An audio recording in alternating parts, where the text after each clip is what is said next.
America सरकारने declare केलं की भारताकडनं जो काही सामान त्यांच्या कंट्रीमध्ये जातो तिच्यावर ते काही ड्युटी लावतील 25%. आणि आजची तारीख आहे 6.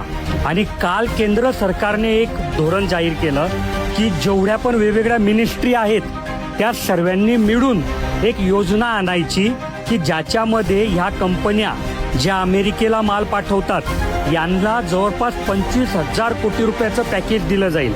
ते का दिलं जाईल तर कोणाला आर्थिक मदत दिली जाईल, कोणाला पेटंट किंवा संशोधनाकरता मदत दिली जाईल, कोणाला एक्झिबिशन लावायचं आहे त्याला मदत दिली जाईल, कोणाला काही दुसऱ्या देशात व्यापार वाढवायचा आहे त्याच्यासाठी दिलं जाईल. मग अशीच मदत जर शेतीला दिली, शेतकऱ्यांना दिली तर हे जे सुशिक्षित लोक आहे शहरातले हे का ओरडतात? शेती काय हा धंदा नाही का? तिथे जर 3 ते 4 दिवसामध्ये एवढ्या सर्व मिनिस्ट्रीने एकत्र येऊन हा निर्णय घेतला 4 ते 5 दिवसामध्ये, मग शेतकऱ्यांना जेव्हा काही योजना द्यायची असते, जेव्हा काही कर्जमाफी द्यायची असते तेव्हा का वेगवेगळ्या समित्यांचं कारण सांगितलं जातं? तर याला जबाबदार कोण?